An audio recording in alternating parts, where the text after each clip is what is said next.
I love nature, but I also love Blender. So how do I reconcile these two facts?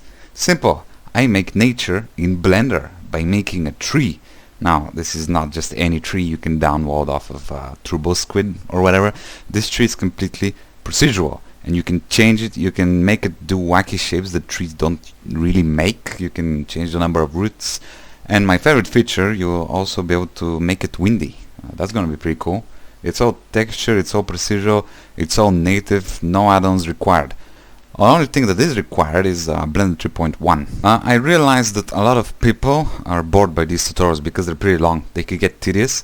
To liven things up, I have put a little GIF in the corner. You can tell me what you think about that if you find it entertaining, and I'll be sure to add more GIFs in the future. Alright, so go ahead and open up Blender 3.1, and right off the bat I'm going to spawn a curve with Shift A, curve, Bezier curve. We're going to want to rotate this one 90 degrees, Control A, and apply the rotation. Now I'm going to go into my geometry node setup. It might look different from you, but that is perfectly fine. All you need is a geometry nodes editor opened anywhere. I'm going to click new. Right, so the first thing we're going to want to do is have a node that takes a curve and spits out geometry. This is going to be done with the curve to mesh node. It already does half of the work for us. For the profile curve, we will simply give it a spiral. Now the reason I'm using a spiral and not a circle, I already discussed this once in the previous tutorial, so you can check that out for more in depth, but basically we want this for better UVs. And what we need to do specifically is set the radius to 1, set the height to 0, check reverse, and set the resolution to something more logical, something less, like 8, and also make sure that the rotation is 0.999. Alright? And then we're going to plug that into a set spline cyclic, because we do want this to be cyclic. It helps the shading, and with that we already have some solid geometry. By the way, let me just contour this into a more tree-like shape. Trees don't usually lay on their side. There we go. So now what we want is, as we go towards the end of the tree, for it to taper off. So we want it wide at the base and taper off to the end. For that we're going to get a spline parameter. Now the spline parameter has a factor, which of course gives us a number from 0 to 1 at the corresponding start and end of the spline. So if I go ahead and set that to be the resolution of our curve, because the resolution is what the curve to mesh actually uses. I mean radius, not resolution. You're going to set radius, set curve radius. You can see how I'm changing the radius and it affects our curve. So therefore if I plug the factor in, you will notice that the base is 0 and the end is 1. Now if this is flipped for you, all you have to do is select any point of the curve in edit mode, right click, and just switch direction. But this is exactly what we want right now. And next we want to be able to control this, so we will plug in a map range node right in here between the factor and the curve radius, and then basically what we're gonna do is use this to set up the minimum and the maximum. At this point I would grab all of these and group them up, because as we said we want a single group that takes care of the solidification, and I'm going to call this solidify, because that's what it does. You can call it whatever, doesn't really matter. And I'm going to give these two inputs. By the way, I group things with Ctrl J and I enter and exit groups with Tab, so that's important. I'm going to have two controls here. This is going to be called base radius, this is going to be called end radius. I guess it makes more sense to be start radius then. Then I'll just go ahead and link this up, start radius, base radius, and now you can see from here I can control the start, I can also control the end. Now usually I also want to be able to control the resolution, so I'll go ahead and add another thing, which will be an integer, and I will call this, so I will call this cross section resolution, because this is what it's going to really handle. If I plug this into my spiral's resolution, and I should probably set it, give it a default value of 4 and a minimum value of 4, because below 4 you can see it just doesn't spawn correctly. So if I now move this up, it doesn't go lower than 4, and it kind of increases the resolution of the cross section, you can see. And I'll keep this at something more sensible, like 8, maybe a little bit more. And there's also another resolution. This is the resolution that is along the length. Okay, and we're going to set that up using a resample. we're going to resample this curve, probably based on length, and you can see how that affects the resolution along the length. So another control for this one.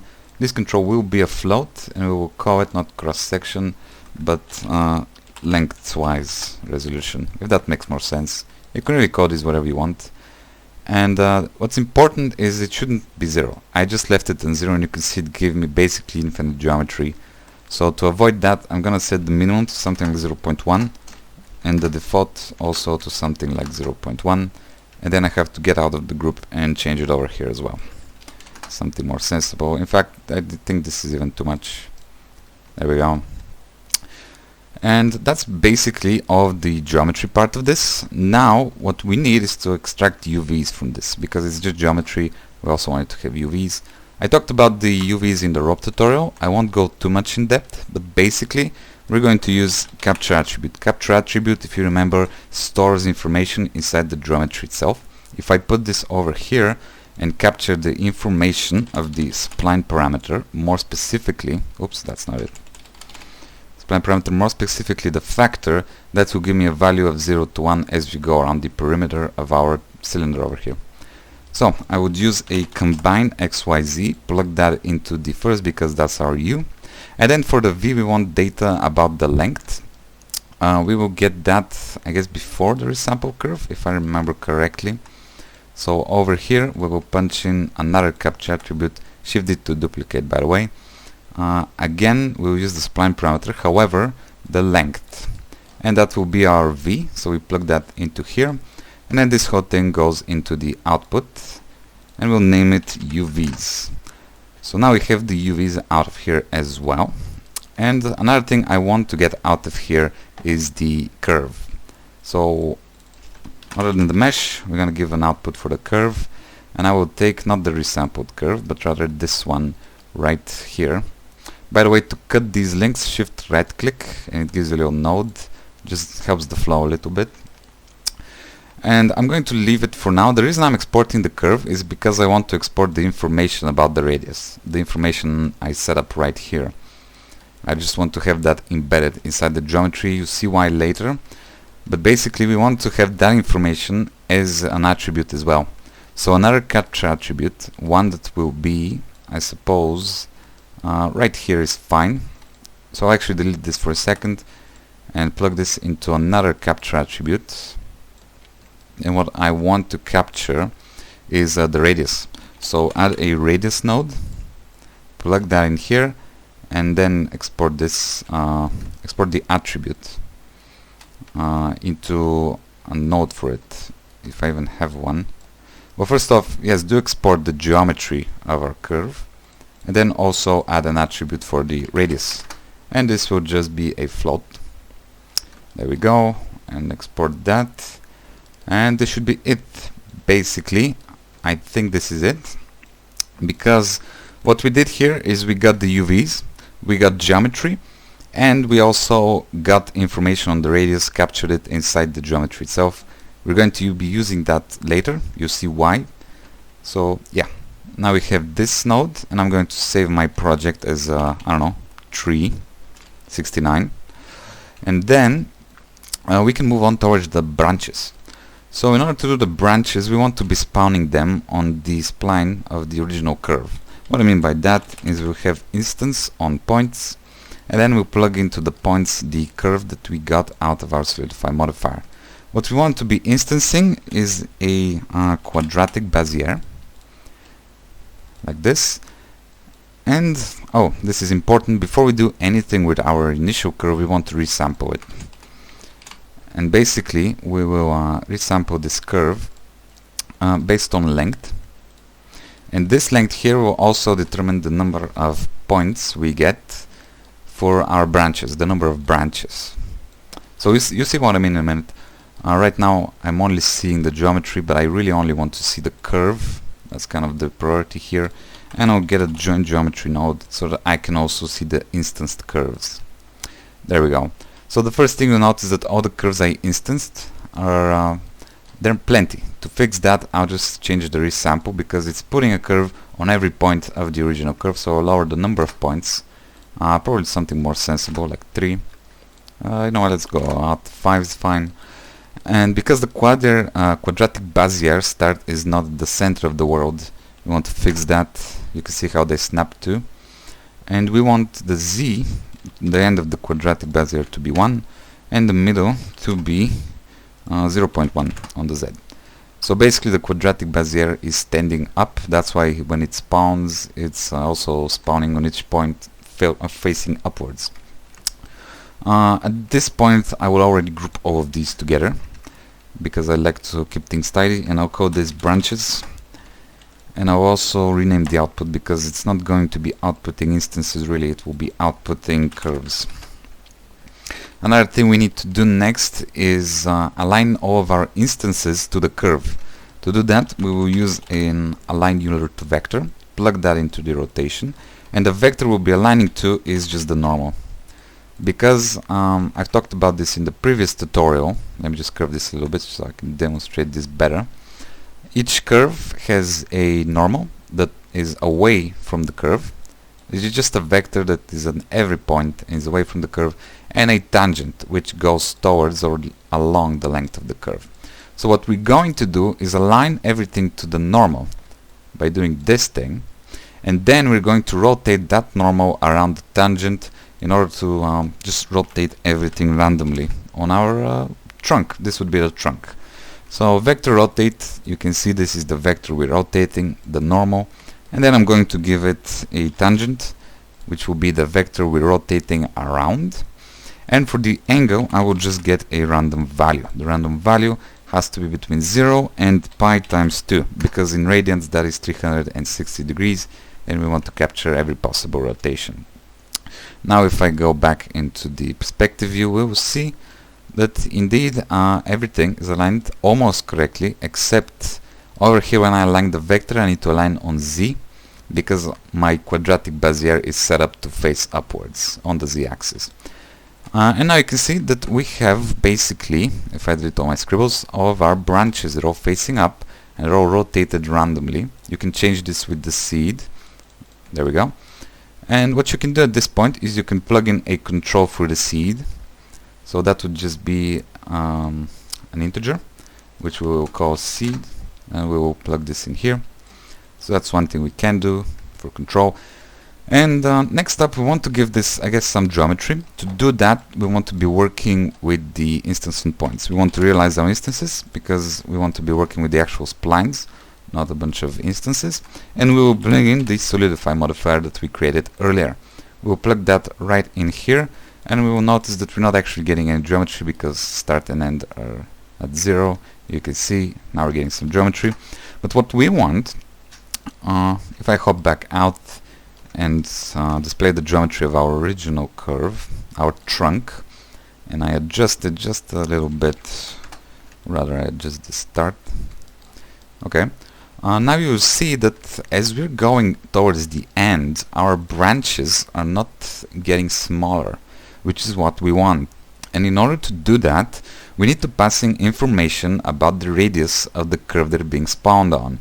To do that, we simply need to go into the inputs and give it something called parent radius. At least that makes sense to me. It's going to be a float, and the parent radius is the radius that we got out of this solidify, remember? So we're going to plug that in, and now I should be able to get it using a group input.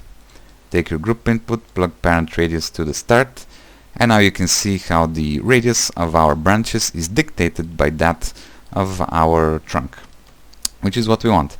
Let me just bump up the resolution so it doesn't look so crusty.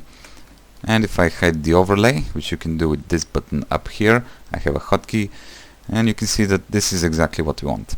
In addition to this, you will want a control, so basically a modifier to this value, which is just a multiple. And as I change that, you can see whenever it's 1, it just copies the radius of the parent. Whenever it's 0, it's just 0. So a control for that would be nice. I'm going to add one called just radius. It'd be good if it starts at 1, so default 1, minimum 0, because it shouldn't be less than 0 really. And now I just have to bump it up over here, and now we're really working with it. Next up, I guess we'll fix the length. They're kind of short, so we're going to fix the length will give me a second to group all of this up, because this whole thing over here just handles the rotation. I will call this branch rotation. I'll move it up, and we're going to be changing the length is by controlling this scale. So what I'm going to do is I'm going to have two controls. One is called start length, and the other is called end length. And then what I'm going to use is the spline parameter, because it already gives me a map from 0 to 1. And I'm going to use another map range right here, which will be using, that's spline length, I said spline parameter. We'll plug in the factor to the value, and then what we're going to do is we're going to take the start length and plug it to minimum and length to maximum. Then plug this over here, and as I change these values in the group itself, I should see how I can control both the start and the end length of our branches. There we go. That's exactly what we want. Next up, you notice that the tree starts branching from the base. That's not really logical. It should start branching from the midway through or something. To fix that, we're going to use a selection. So whenever you pass a boolean in here, that is the value of 1, it will spawn an instance on that point. If you pass a value of 0, it won't. So we want to use index-based selection. What that means is I will just use a mat node. This one will be less than, I think. Then I'll duplicate that, make this one greater than. And what I'm going to be comparing here is just the index. Or rather, I will be using the spline parameters index. So just get spline parameter and plug the index into the value that we're comparing. And then if I just use the mat node, another mat node set to multiple, that will help me to combine these two values, because what you get then is only when both of these are 1 will the result here be 1 as well. Plug that into selection, and if I set this to 0 and this to something high, you can see that as I'm removing from this, it's cutting from the top, and I'm changing this, it's cutting from the bottom. Alright, this is because of these branches. If this is our trunk, the branches actually have indexes that go 0, 1, 2, 3, and so on. Wow, that's a beautiful tree. Yeah, so basically, however, what we want is for this to work opposite. Let me just explain what I mean by that. We're going to want to have controls for this, so I'm going to add two more things, probably up here, where I will be calling these the start cutoff. That just makes sense to me, and the end cutoff. So the start cutoff is pretty straightforward. I just plug it into the greater than node, and now if I go in here, I should be able to just that's curly. Okay. What did I just do? I messed it up because I connected the radius. Okay, well that doesn't make sense. The radius is... what did I even... I accidentally moved the nodes correctly. So this is supposed to be parent radius. This should be probably swapped. So I have radius and parent radius. This is parent radius. Alright. I messed up the linking there. But basically now if I change the start cutoff, I should see things going from the start. But for the end cutoff, I cannot just connect it here, because then the end cutoff would work from the start. But I wanted to chop from the end. As I increase the end value, I want things to be coming back from the end. To do that, what I'm gonna have to do is take the I think it was the spline length. Yeah, see the spline length has a point count, and what I want to do is a mat node where I just subtract from the total number of points the end cutoff, and then that is going to be my threshold. And now as I decrease rather the end cutoff, you can see it's cutting from the top when I increase it, and that just makes more sense to me. So now I can actually get a proper tree cutoff. Yeah, this is fine. This is fine. So 4 here means the first 4 splines are gonna get chopped, and 1 here means the first spline from the top is gonna get chopped. Okay, so now the thing is that we're still working with spikes. These are spikes, these are not really branches. To make them more branch-like, First off, I'm going to group all of my selection here because I know these nodes are related to the selection, so I'll call this branch selection, and I'm going to forget about that for a while probably. Let me do some organization here just so things don't look as overbearing. There we go. You probably don't have to group this, pretty tiny. And basically now we can talk about the Quadratic Bezier a little bit more. So the reason we use the Quadratic Bezier is because you can actually change this to get a more branchy shape. And to do that, if I just change the x, I believe, you'll see that it's kind of bending on the x-axis, but the problem is that our branches are only aligned on their z-axis. To fix that, I'll go into the branch rotation and add a second align vector over here, which will just align with the tangent, I believe. And what it will be aligning is the x. So now you can see how they're all just bending in one direction. So if I hop back out, you can see as I change the x, I can sort of make the branches blend in with the tilt. And you can also use the z to your advantage here. And you can change the tilt forward by changing, I believe, the x of the end. Yes, that will control tilt forward. So these three things you want to control: x on the middle point, z on the middle point, and also keep touching z, x on the last point. That will give us a lot of control over our branches. To do this, to do these 3 points, to be able to control these 3 points, I would just use a vector, because a vector just has 3 numbers associated with it, and I'm going to call this branch structure, because that's what it handles. I'm going to separate xyz, and then I'm going to combine xyz with 2 combine xyz nodes. The x is going to be the thing that controls my x over here, and the y is actually going to control this z on the middle point, while the z is what controls x on this point, and z over here is going to be 1, because if it's 0, otherwise it would just collapse them all. They'll have 0 length. And now when I do that and I hop out of here, I should have these controls which I can use to really get something more branchy. You know, you can really play with this now. You can get some really nice trees. I'll probably reduce the radius at the base. It's a bit overbearing in my opinion. And yeah, so that looks good.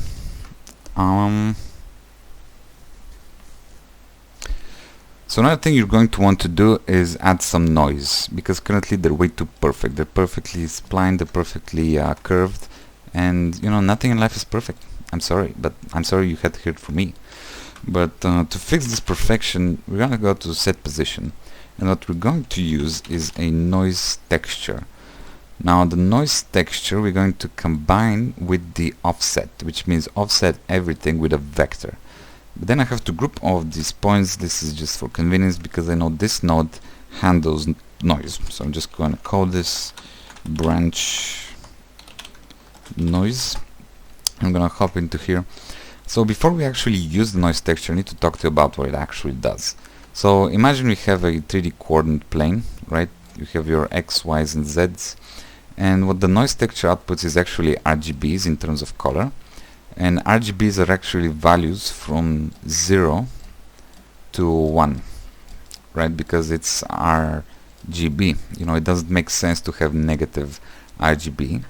But we want, and so what this means that if I use these as vectors, there would be basically a bunch of vectors that are over here in the positive direction. To fix that, I will just subtract 0.5 from all of them, which will shift everything to the center. So essentially you would get minus 0.5, you know, minus 0.5 and minus 0.5 all the way to 0.5, 0.5 and again 0.5. So basically we will be shifting everything here, and now you'll get random points in every direction. I hope that makes sense. And afterwards we're going to want to boost this value because we just have the maximum number from 1 to 0.5. So to do all of that, simply go into noise texture, add a vector math node which will subtract 0.5 from everything, no issues, and then a second node which is just going to be like a boost. So if I set this to 2, we'll see the actual noise scale, at which point I guess I will reduce the scale. It has to be pretty small, something like 1, and then I would also want to I want the noise to affect the branch less at the start. We know how we do things like this now. I hope we use the spline parameter because it gives us our 0 to 1 map, and all we have to do is multiply that by the factor. Now we can see how the base, they're not moving, but as we go towards the end they're getting more janky. Also what I like to do for noise texture is set detail and roughness to 0. I just think that gives better results, and then you just have to play with the scale until you get something you like. By the way, I should probably be using 4D noise, because this is like a bonus. If you change the W, you get this cool wiggling effect. Yeah, I just think that's pretty cool. So let's go ahead and give some controls to this node. We're going to give 3 controls. The first one is going to be W, the next one scale, and the last one is going to be boost. Go ahead and hook these up. Boost of course has to go where? Into the multiplier, of course. And I guess this can have default values like scale. Default value can be 1. The boost should also have a default value of 2. That just makes sense to me.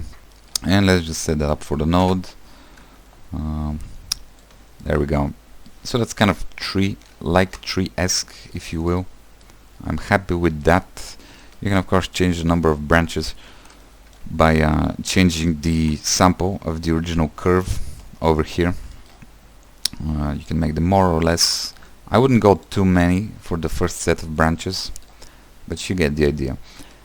And yeah, so next let's handle the trim situation.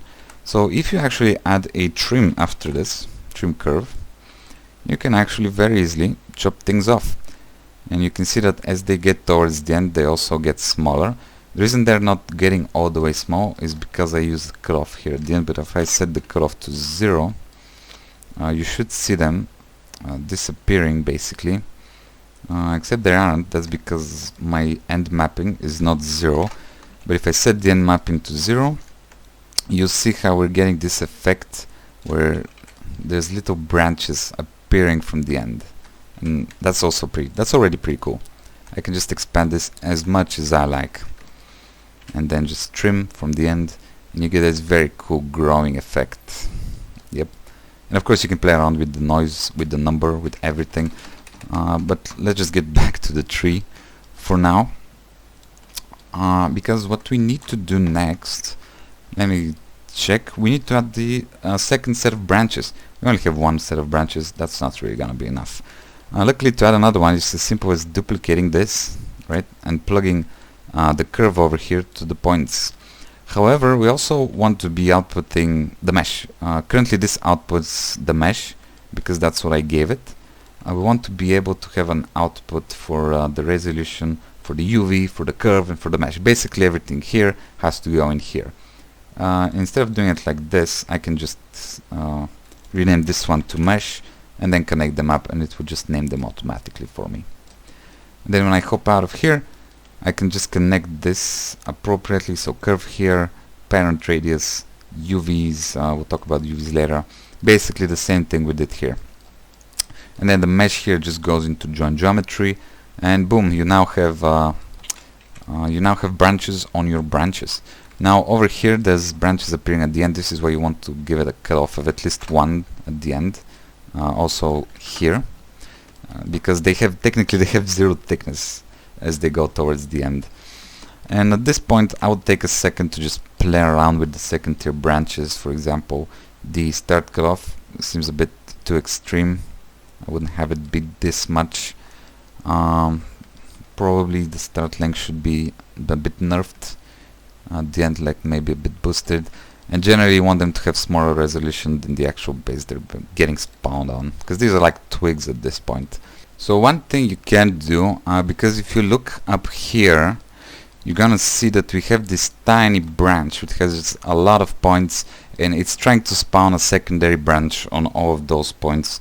To fix that, what we want to do is between these, just pop in a resample node. So resample curve, and if I just resample based on length, you will see how that will cut off a lot of those.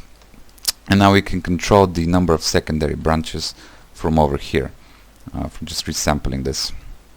It will control the overall number of branches we're getting. I'll probably set it to 1.5. Looks like it will be okay. It's looking very wavy. I would probably just play around with the noise. What exactly play around with the noise though? Probably increase the scale. More importantly, I need to adjust the structure of the branch. So they're usually more tilted forward, and I wouldn't say that they're as wavy. So really you have to play around with the tilt and all the other parameters until you can get something more branchy here. Yeah, I mean, something like this looks more tree-like. Okay, let's just go ahead and add controls for the noise, because I want to have different noise on the second tier branches. I would probably use a... I don't know, is there a point of using a vector for this? No, let's use a float. Let's just set this up like that. These are floats. And then W scale and boost. W scale. Although W1, right? Just have to specify noise W. Noise scale. Noise boost. Plug this in. Bam, bam, bam. And now you have separate controls for the tier 1 and tier 2 branches. Again, I wouldn't go overboard. Probably gonna have this 0. Maybe 2. Boost should be at least 1. And yeah. Again, wouldn't go overboard. Just get something vaguely tree-like. Vaguely tree-like. Okay, so at this point I would say we are more or less, if I reduce the cutoff to 1, I think it'd be even better. More or less like a tree, except you know what trees have, I don't know if you know this, but they tend to have leaves. So I suggest we go and take care of the leaf situation. Leaves are pretty easy. I'll just pop back into the main, hide this tree, and I will pop in a plane. Now what I'm gonna put on this plane is a leaf by going into my shading network, adding a material, calling this one leaf, and then I'm going to pop in a image. So go ahead, image texture. I will fish out one from here. This is my leaf. It's just a black and white leaf with an alpha. You can probably get something like this or make one yourself in like Photoshop or something. And if I enable Eevee and then make sure, give it a second. There it is. So this is my leaf. To actually give it color, I would use a mix RGB. And this is why I use a black and white leaf, because then I can just add the color after the fact over here. If I set it to multiply, and I can just go green, or I can go yellow. That's why I like to do it like that. But you can get any leaf really. Then I would just scale this on Y to get more leafy shape. There we go. And I would hook up the alpha to alpha, wouldn't you know? Of course, in order for alpha to show up in Eevee, you actually have to enable it from the material tab. You have to go into settings and blend mode alpha clip. Same for the shadow alpha clip. And now I have something that is vaguely leaf-like. Of course, you can go ahead and make a 3D leaf or whatever if you want to be super detailed. But for now, we just need a leaf. And since I'm going to only have 3 tiers on my tree, like 2 branches and a leaf, I'm actually going to have this leaf be a part of a bigger system. You see what I mean? I want the pivot point to be on this edge, so I'll select this edge, go into select, snap, was it mesh? Mesh, snap, cursor to selected, and then if I go out here and object set origin to 3D cursor, I can now move it based on this. I will then spawn in a cube. I'm going to scale this bad boy down, scale it on X, move it up, maybe scale it down a little bit more, move it down, how about a little bit more, and then in edit mode I'll just select all this, move it out to vaguely branch like, Give it a couple of cuts, move these cuts up a little bit. I'm basically making a branch. There it is, I said it. Someone had to. So I'm gonna move this here. Probably gonna scale this down. Probably gonna scale it on Y a little bit more. Scale this down again. Apply the scale. Let me just enable the wireframe. It helps me in situations like this. So Shift D, move out. Shift D, move out. Well, you didn't seem to have Shift D'd it, but whatever. Move out. There they are. So Shift D, scale Y minus 1 would work. Again, Shift D. I'm just pressing S, Y minus 1, and that just scales them on Y with a factor of -1. Shift D, S, Y minus 1. There we go. Of course, they now have a scale applied, so select all of them. Control A to apply the scale. And Shift D, rotate like this with 90 degrees, minus to flip it the other direction. And we're almost there. This would probably be a bit thinner, of course, since it's nearing the end. And honestly wouldn't be that long. So yeah, good enough. You can go as detailed as you like again. Honestly, these need to be buffed up a little bit. So I want to change the scale of all the individuals. One, I'll go to logo, individual origins, and I can scale them up individually. They need some randomness. To do that, I'll just go into object, apply. I guess it was here. Where was it?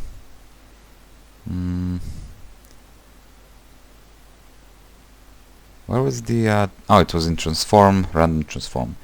Now I can just give it some random rotation on all axes, I guess. That's about it. They look very random.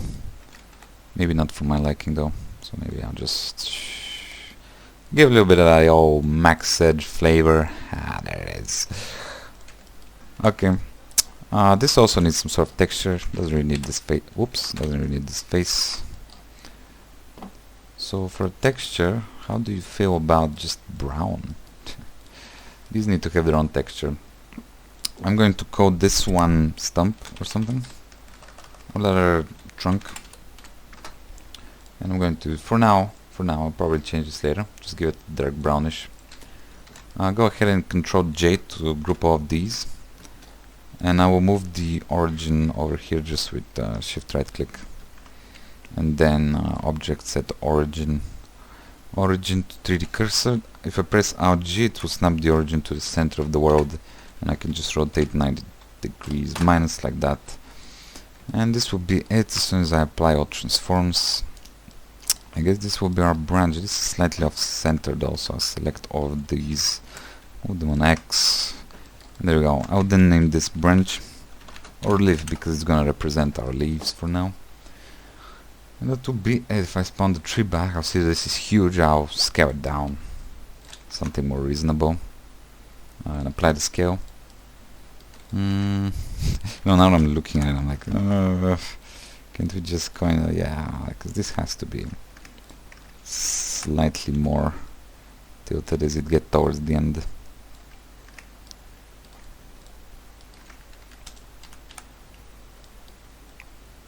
Okay, good enough. Good enough. And now I need to plug this this leaf we created into our geometry nodes for the tree.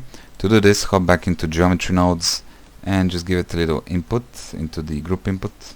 We will call this leaf because this will be our leaf instance. Set it to object, and in the modifier stack you can just pick it. Now you have access to it, and what we want is to instance this leaf on every branch over here.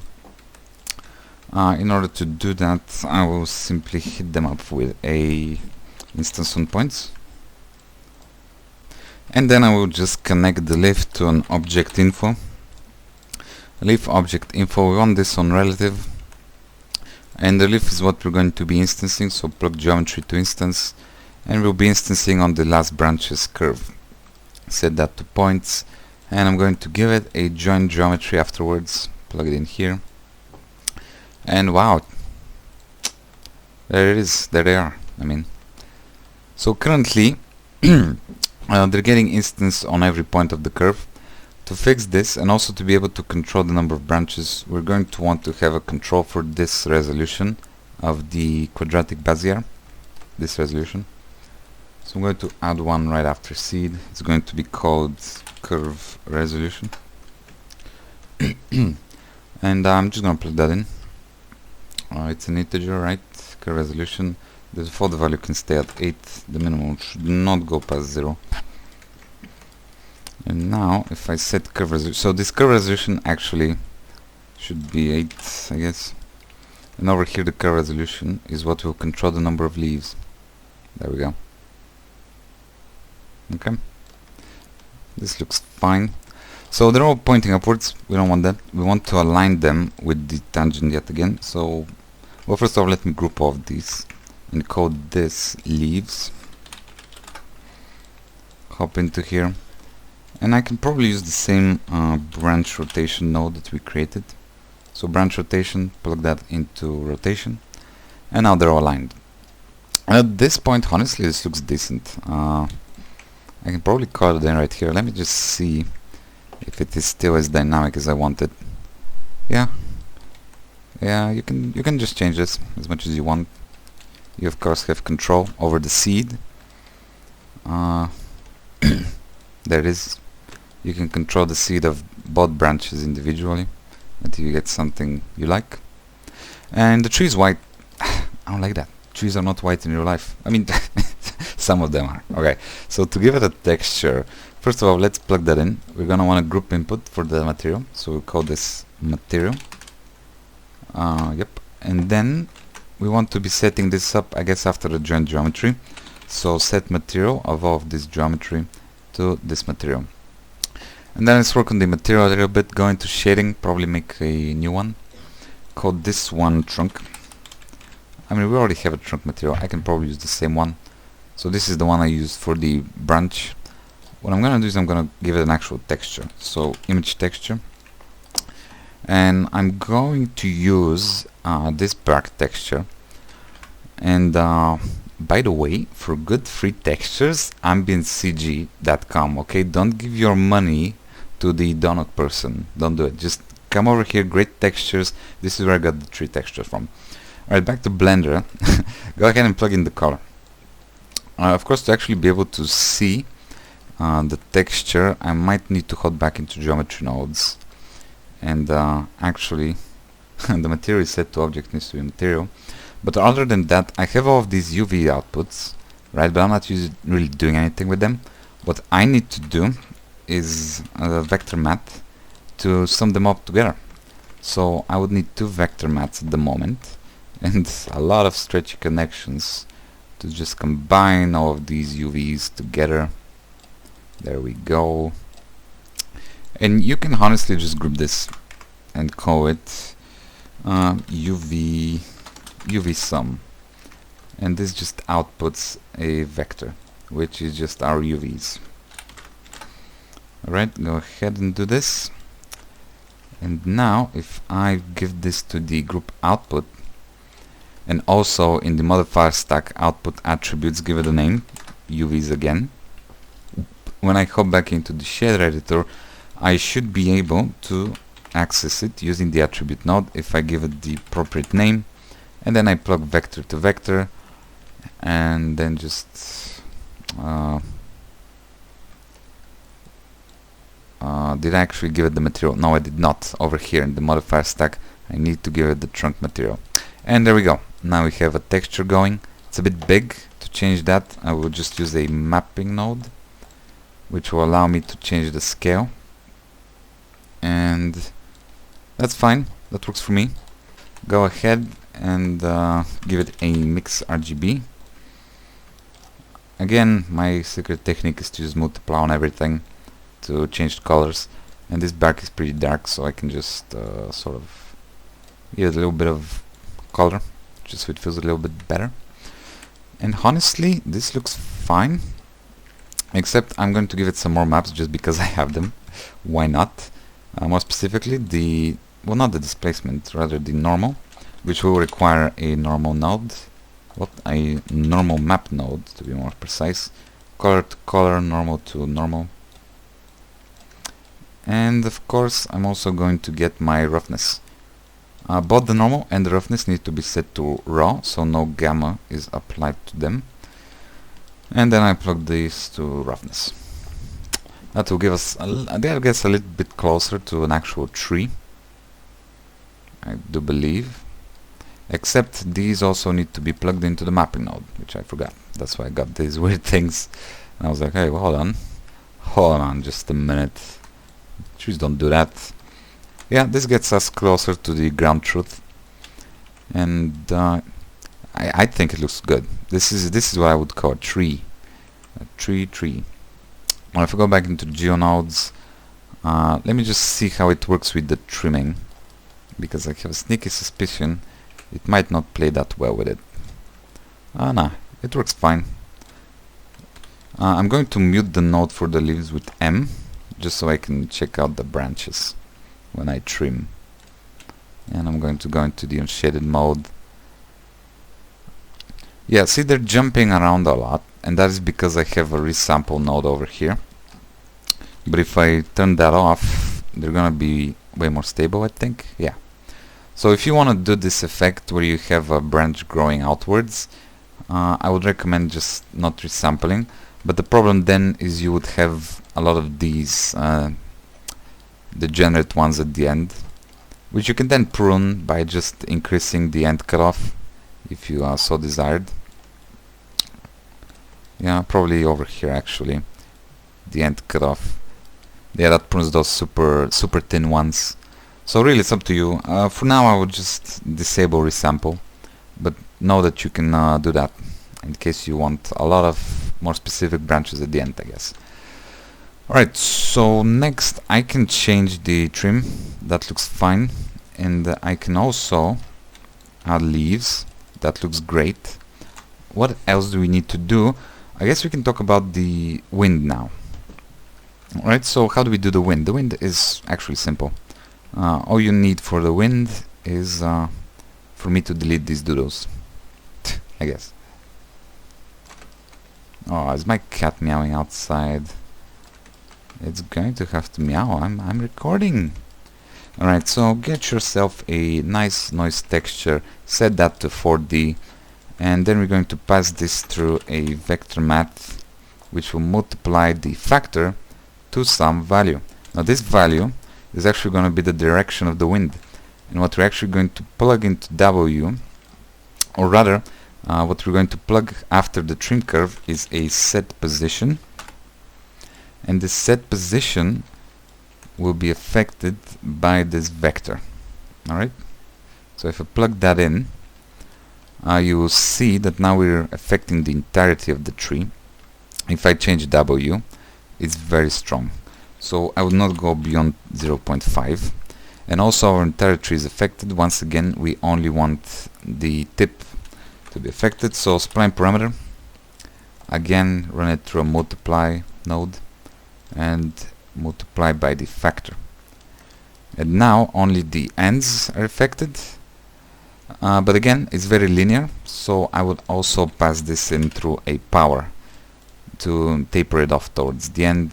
The greater the power, the more stable the base is. You can think of it like that. And now you can see how it's barely moving at the end. Okay. Oh, this was set to add, needs to be multiply. There we go. So now x1, we go in that direction. This is for, or not. Yes, this is up. Alright. This is, yeah, see, this is for the y direction. Positive and negative. I mean, that's the x. God damn it. That's the x. This is the y. And you can now adjust the direction of the wind. You can have the wind go from below if you so desired. For now, let's keep it at x. And let's keep it at y. This is basically the strength of our wind. Let's go ahead and group all of this up. And just so we know that this node handles wind. So tree, wind. And I would give it a control. More specifically, a vector that will just control the well, it's both the direction and the strength. And this vector I also want to plug into the output. like this, and I'm going to just call this direction inside the output. So there's two outputs, wind, which goes after all these nodes, and then a direction, which is the initial vector. However, for some reason this did not give me a socket. What? That's crazy. This is supposed to be an input. This is a vector input. There you go, sit down. So I'm going to set x to y. Oh no, this isn't here, this is over here. Ah, damn it. Alright, so x to y, the direction of the wind. And we also want these branches to have access to the wind information, so I'm going to add an input that's also a vector, and it's just called wind. And where wind comes in is after the noise. So branch noise, again, set position of all the individual points of the curve with wind. And of course we want to pipe wind into here, like this. And the same goes down here, wind. And now if I just change the, well, I'm going to need a control for the W as well inside the wind loop, so just call this W, make it a float, duplicate this, connect W to W, and now as I change the W we have wind, basically.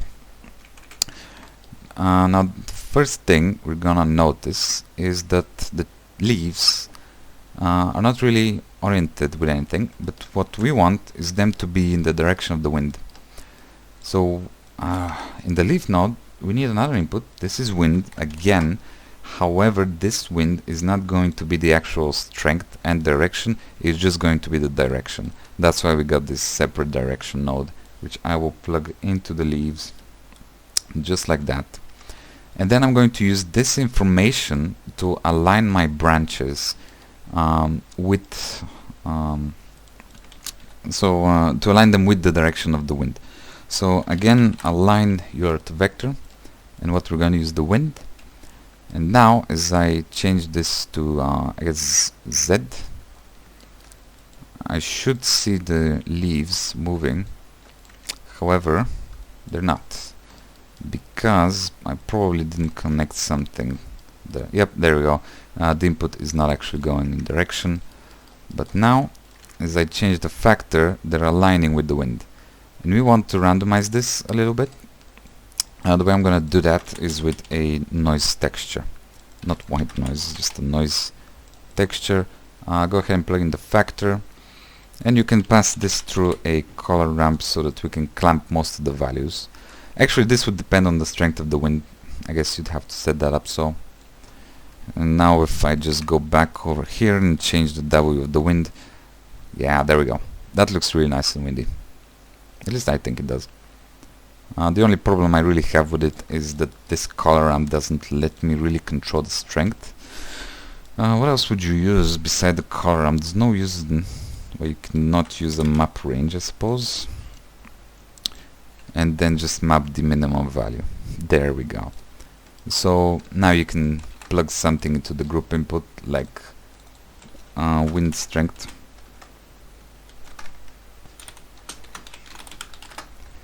This can be a float, and this can control the minimum value. So now I can really punch up the strength of the wind. Yeah, that looks fine to me. And that is going to be your wind. And how fast you change W just increases like how it looks. And if I go into the shaded mode, you can actually maybe see it a bit better. Of course it's so laggy, but that's fine. Alright, so we got the trees, we got the leaf, we got the textures. What we are missing is the roots. The roots are fairly simple, I guess. What we need to do is a mesh line, just so we can spawn them in. Not doing a mesh line, and then instance points. Instance and points. I only need the mesh line to get this count. So set everything else to 0. Count is going to be the number of roots, and mesh goes into points. So what this is going to be controlled by is where I'm going to want to group these up right now. and then just give it a control for the root, or rather just count, which would be an integer, and I would not have it go below 0 with a default value of something like 3. Plug count in, and what are we actually going to instance? We're going to instance a Bezier, but a different kind of Bezier, the Bezier segment, because it gives us even more control than the Quadratic Bezier. So if I plug that into instances and plug this out, actually let's just see what we're working on, override everything else, and probably I'm gonna hide this leaf, we don't need to see it. Now I should be able to, after I give it a count, yeah, there we go, that's the Quadratic Bezier right there, rather the Bezier segment. So what we want then is to shape this in the form of a root. It's not that hard. The start obviously needs to be at 0, the end needs to be at z, so something like that, but also shifted at x a little bit, and then the start handle just goes down on the z, and this end handle has to have the same x basically, and goes up on the z, and this will be our root. Doesn't look like it now, but you see. Another info that I need is I need to rotate all of these Bezier, because currently I have 3 Bezier segments overlapping and I want to spread them out in a circle. To do that, what I will use is a math, and what I'm going to do is I'm going to divide 2 pi, which is 360 degrees in radians, by the count, and I'm going to multiply this value by the index. So index multiply,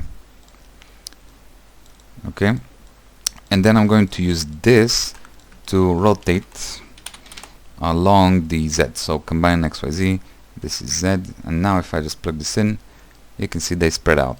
And if I increase the count from within the node, there we go, this is how we're getting our roots. Let me just tweak it a little bit right here. Probably going to move the start handle down a little bit. There we go, that's more root-like. Of course this has no geometry. To give it some,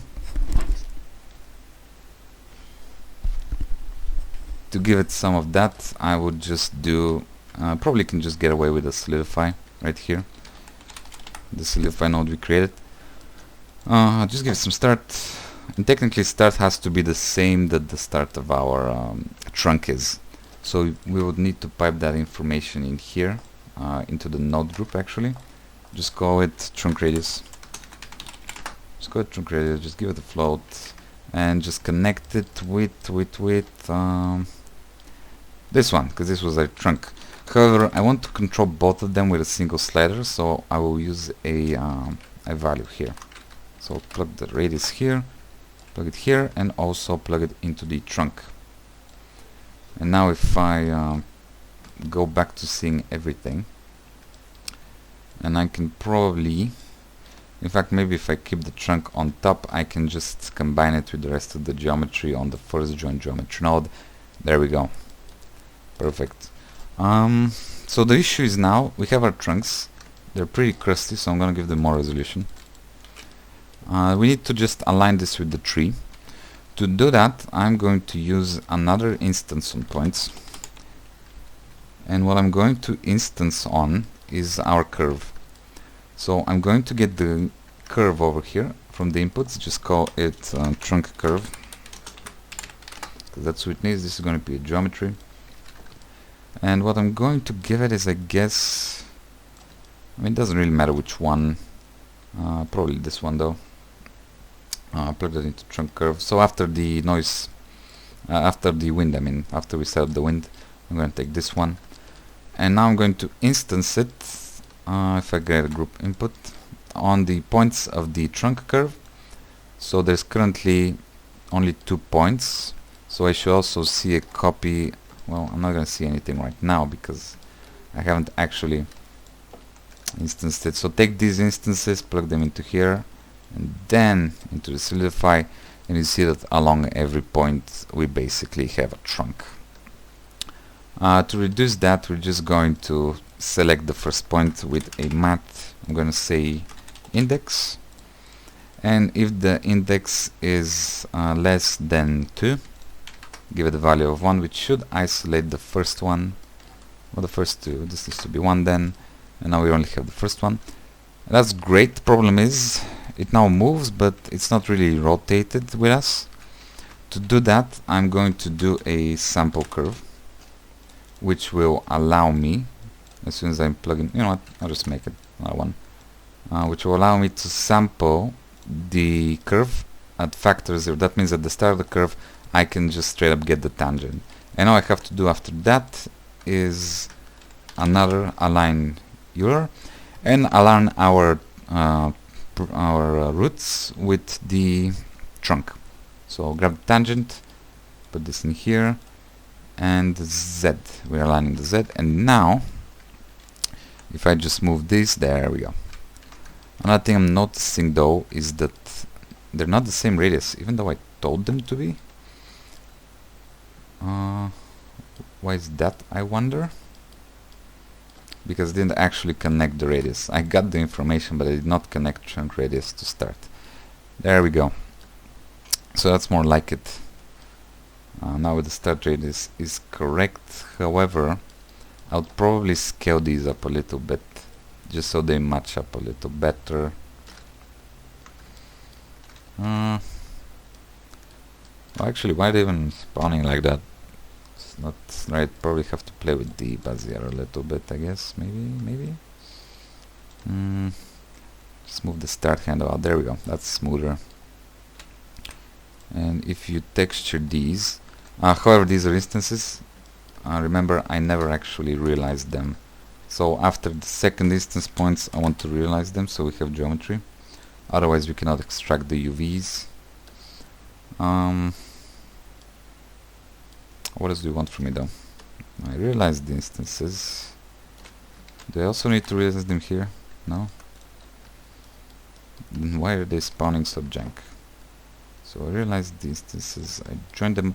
I didn't actually give the UVs. So the UVs, plug them into the output, and then the UVs from the nameless group. That's not good. This is roots. So these UVs, I need to plug them into my UV joining thing as soon as I give another vector. So plug these into here, go into here, add yet another add node, and just introduce our new friend here, and there we go. Now they're textured as well.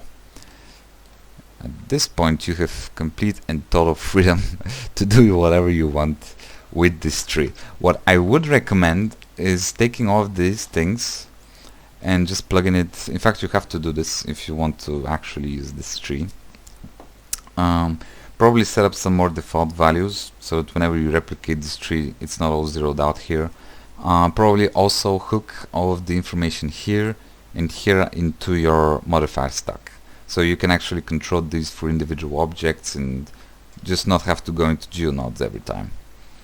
That's it. Yeah, I guess this is the tutorial. Yeah.